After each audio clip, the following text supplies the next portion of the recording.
Saint-Cléophas, un quartier situé au sud-ouest de Montpellier, traversé par la ligne 2 de tramway. Il est délimité au nord par l'avenue de la Liberté, à l'ouest par l'avenue de Toulouse, à l'est par les voies ferrées et près d'Arène, et au sud par les grands ensembles de Le Maçon. Nous avons réalisé des sorties sur le terrain. Observation, 2 transects, des entretiens semi-directifs et micro-trottoirs qui nous ont permis de constituer un diagnostic.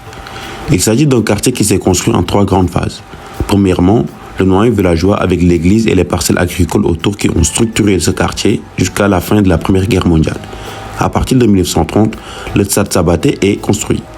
Enfin, les années 65 et 75 correspondent à la 3e grande phase de construction, celle des habitats collectifs, de type grands ensembles pour loger les pieds noirs. C'est un quartier à vocation résidentielle.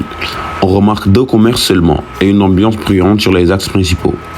L'utilisation excessive de la voiture est liée sans doute aux nombreuses places de parking disponibles dans le secteur et une difficulté d'accès aux transports en commun au sein du quartier, mais aussi à l'encloisonnement dû aux impasses qui ont une origine historique. L'utilisation des données statistiques de l'IGN nous ont permis de déduire que la population est plutôt adulte avec des revenus modestes mais vivant majoritairement dans des familles monoparentales. Le manque d'infrastructures de loisirs remarqués n'arrange pas leur situation. L'ensemble de ces facteurs relevés nous ont permis de répertorier 4 enjeux: commercial, de déplacement, cadre de vie et surtout d'aménagement. Le manque d'espace identifié au sein de notre aire d'études nous conduit à une proposition de projet certes pas grandiose, mais qui répondra aux besoins d'aménagement et à l'amélioration de la qualité de vie. Nous avons opté pour un projet qui répond aux enjeux d'aménagement et de cadre de vie. Aménagement dans le sens où ça représente une infrastructure publique et cadre de vie parce que ça participe à l'épanouissement des habitants de notre quartier.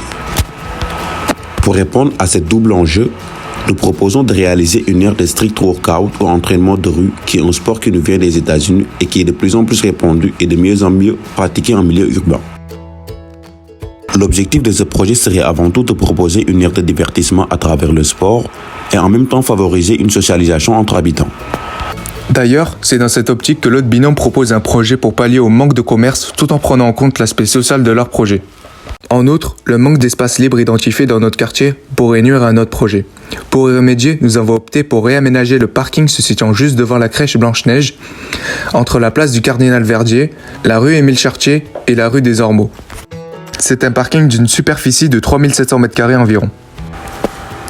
Un réaménagement de ce parking en utilisant les places en épi 45 degrés nous permettra de gagner de l'espace sur une partie du parking, ce qui favorise la concentration des voitures ayant l'habitude de se parquer sur une seule partie, nous permettant de récupérer la partie restante pour la réalisation de notre projet. Le choix de ce site est stratégique dans la mesure où ce sera une continuité des espaces de loisirs comme le parc Tassavant et la Maison pour tous qui se situent juste derrière la crèche. Et cette proximité de notre site par rapport aux autres cités précédemment créera sans doute une connexion. D'après notre estimation, une aire de 1850 m² pourra être récupérée, s'étendant de 38 mètres de longueur et 48 mètres de largeur, ce qui représente un espace exploitable pour notre projet. L'idée serait d'avoir une aire de sport pour toutes les tranches d'âge, un espace homogène avec des machines adaptées selon les besoins de chacun pour les plus petits, les jeunes, les adultes et les seniors. Nous proposons un modèle qui nous semble adéquat pour répondre à nos attentes.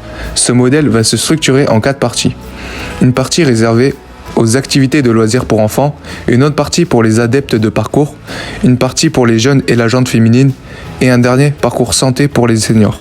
Le tout sera comblé par une végétalisation du périmètre et également dans l'allée le joignant au parc Tastavin pour créer une connexion entre les 2 espaces avec du mobilier urbain. Pour venir à bout de ce projet, nous allons le proposer à notre commanditaire qui est Street Evolution, qui de leur tour organisera une réunion de concertation avec les habitants du quartier pour le choix des équipements et prendre le ressenti. Et par la suite, le proposer à la mairie qui décidera de son financement. Enfin, pour la réalisation du projet, on fera appel à une équipe d'architectes urbanistes et de paysagistes. L'entretien de cet espace se fera par les agents de la mairie qui s'assureront de la propreté des lieux et de la maintenance des équipements.